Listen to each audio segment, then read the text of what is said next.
After talking with Firefly for a short while, it was clear her experiments were above my understanding, so I went to go find Colt calling over Atropos.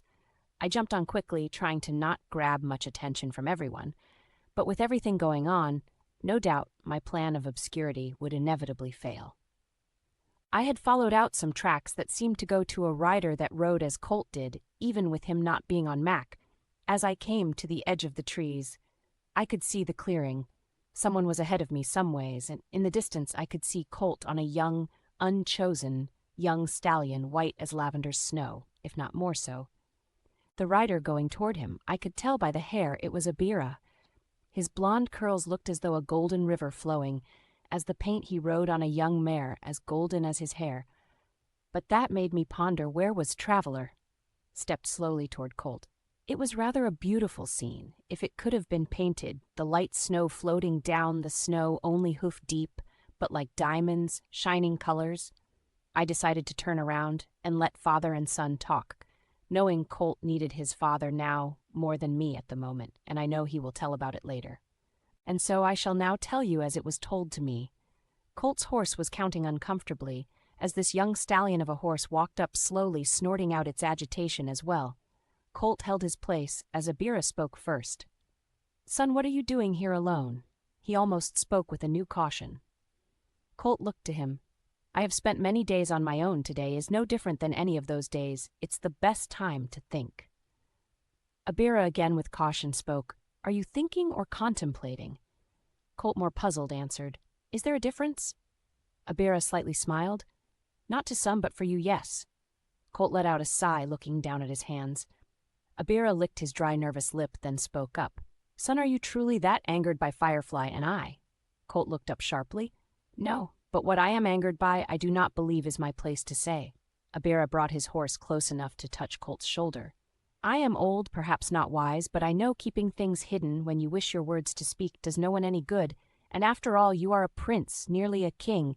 You should not feel stifled to tell me anything as your father." Colt sighed again. "Firefly won't like it. It's best for her to tell you." Abira smiled slightly. "She is quiet a woman, but let her tell me on her own time what you can tell me now between us." Colt's voice was firm. "Very well then, between us. Your wife is holding a child within her." Abira's face changed greatly. "What? I wouldn't think that to be possible. It shouldn't be possible." Colt's look grew sharper. "Nevertheless it is. That is what you are angered by, son? By all rights, the throne is yours no matter the outcome of things. Please do not have anger over it." Colt grew more furious, almost losing composure. "Is that what you see in me, father? Is that your reality when you see me?" "Forgive me, son. My words were not to appear to be the way they came. What is it that angers you?" Colt's voice nearly cracked as tears made their way to the corner of his eyes. "If I had not found out about the marriage or the pregnancy through my ways, I would have given her the vial. And I do not know what it would have done to such a young, innocent life. Especially one of my blood. If anything would have went to fault, I would have bore that guilt and grief the rest of my time on this earth." Abira sighed. "I see. I am sorry, Colt. It was never our intention to put such weight on your shoulders. We were doing so by fault of trying to keep burden off your back, until a time when things were calmed. I'm sorry for that and much more. But I must ask, are you certain she's pregnant? She is old in years. Perhaps it is other womanly things." Colt's eyes were wild. "I am very certain in what it is, though I am in shock as much as you. The deer herd usually gains new members through wanderers, finding them of their own kind. It was a mystery till now where they originated. Rarely would one marry to have children so quickly, but I feel your words are hiding something of their own father." Abira rubbed the back of his neck. "There is very few secrets in our kingdom, but there is one that is known to only 3. And I, my wise one and my second before you. Now I guess there shall be a 4th. You see, son, after what was done me and the children that started to appear, I talked with my wise one and second. They had the same concerns and thoughts, that whoever was sending these children to us was not supplying the children. Not one to other villages around us was given a single child just for us to find. Not because they were special on their own. They knew of something in our line they wanted to carry on or be created. So as king, An agreement of the three. I allowed a strong birth control to be made, tasteless, scentless, placed in juices only in the palace, with few side effects that I gave to the males and the females of the palace, including myself. I do not regret my decision. I do not wish for my children or their children to be harmed, and this was my way of protecting them. The only way I could, but not of their own free will. And my eldest daughter paid for it, more so than most others, though. She chose of another village. That boy was cruel, with a mind to manipulate for the crown and kingdom, and I knew I would have to take care of him eventually. And sure enough, one night, I found her nearly to death, and I was glad of my choices. I've been away from home for a great amount of time. Must be the reasoning, it lost its powers. Colt calmed his eyes. We should get back to the others. I'm sure you're missed as much as me.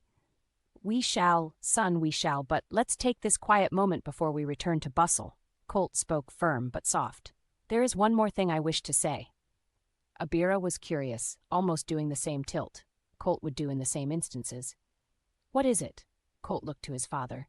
Father, I feel the great love you have for me, but I am of the past. I am not a child, but a man. A man that became a stallion through no blood, but the work and the scarring it took to get there. Now a prince to the lions, friends to many tribes. I am a father myself to 3 strong children. You need to find your place in the future that awaits you. What you wish you had from me that you were forced to miss, give to the one that comes next. Do you understand my words? Abira smiled slightly, letting out a sigh of his own. So many call me father, but to hear it again when it is said for the first time is something one does not forget. You know, I heard all my children's first words, but you I was not there for. I must admit, when I met the man that raised you, that was one of my questions for him. Has he ever told you your first word? Colt looked to Abira. No, I cannot remember a time that he told me. Abira smiled. It was Colt. He said in those moments the world stood still, and he knew that would be your name. I hope to have the same moment. Me a father. A dream could never give me that much. Colt smiled slightly. I can tell you, there will be many moments that will make the time stand still ahead of you. But your other children have the right to the same. Abira shook his head. Being that so many new lines have come to the kingdom, I already sent a message with William to let the honey fruit barrel wells run dry. It's already being done. And there they stood, just watching the snow drift down for a short time more.